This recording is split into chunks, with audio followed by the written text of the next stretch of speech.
Does a Whole Foods plant-based diet mean you have to buy all your foods at Whole Foods? Welcome back. I am Kashidi Long, also known as the Physician Gardener. I am a board certified lifestyle medicine and internal medicine doctor, and on this channel we discuss all things wellness.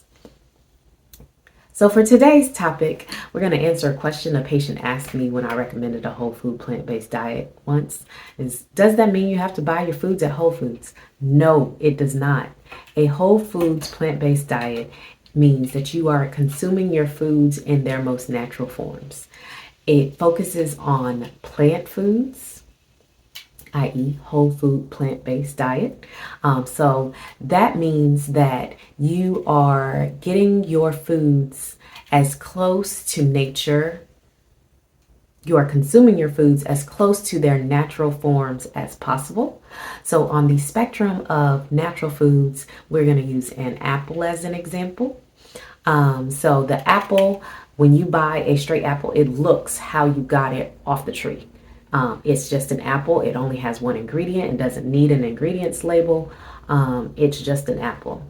The next processed form of an apple could be applesauce, which is still an apple, but it's been minced and diced into very fine parts. It's digests more quickly, has possibly a bit less fiber, or the fiber's already been ground, so your body doesn't have to work as hard to digest it. So that'll spike your blood sugar a little bit more. And then the next ultra processed form of that would be let's say an apple fritter or apple flavored candy, which looks nothing like how you got it off the tree. It has a ton of added sugars and other processed ingredients. If you read the nutrition label, there's probably a few ingredients that you don't actually know what they are. And so a whole food plant-based diet wants you to stick closer to the apple and not the apple fritter. The benefits of this would be higher amounts of fiber in your diet. You are getting the full nutrition of whatever that plant is. Nothing has been stripped away. And it's overall just better for your body. There's no added ingredients or chemicals, although some would say, well, there's, pesticides and that type of thing. But if that's a concern of yours, you can always buy organic. But yes, numerous studies have shown that a whole foods plant-based diet is the healthiest diet. And the closer you get to that, the healthier you are likely to be. So for the plant-based aspect of a whole food plant-based diet, that means that you are eating 80 to 100% of your food from plants, and ideally in their most unprocessed form. There are a lot of products on the market now that are labeled plant-based, but they're still very processed, and so not necessarily as good for you as they should be.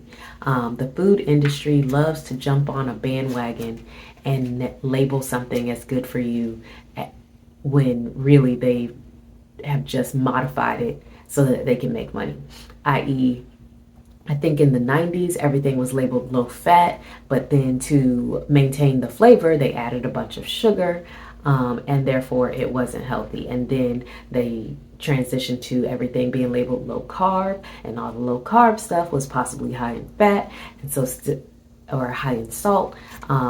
And then that also wasn't that good for you. So the best way is to stick to the foods that are as unprocessed as possible so that you know what's in them and don't have to worry about mystery ingredients. 3 tips for starting or maintaining your plant-based diet include: if you are buying foods in a packaged form, when you look at you need to flip it over and look at the nutrition label. And if you see any ingredients that you don't know what they are or you cannot pronounce them, then you probably should not be eating it.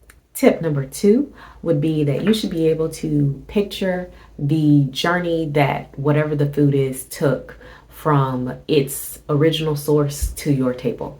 So we're going to go back to my apple. So ideally, an apple was picked from a tree, put on a truck, maybe washed in a factory or something, and then brought to the supermarket. Not a whole lot of steps in between there, right? But that apple fritter, it was picked from a tree, it was diced and maybe washed, diced. A bunch of stuff was added to it. You don't know what was added, how that was done. And then it was cooked in a way that you're not sure how it was cooked, packaged, and then brought to the supermarket. So there's a lot of extra steps in there that you might not know what actually happened to that apple. Another example of that would be, I don't want to pick on them, but the processed vegan veggie meats. Nobody really knows how those are made, right? So that would not be considered a whole food product, even though it's plant-based, not whole foods. And tip number 3 would be to ask yourself if it is something you could make at home. So if you could gather the ingredients and make it yourself, it's more likely to be whole foods than if you bought it than if it's something that you couldn't make yourself. So going back to the Vegemite aspect, so theoretically, if you wanted to take the time, you could buy the ingredients and make your black bean burger at home, right? But you could not, under pretty much any circumstances, make an Impossible or Beyond burger at home. You just don't have the technology. And that's how you know that that's an ultra processed food and probably not as good for you. That's all for today. I hope you found this video helpful. If you did, please watch another and don't forget to subscribe.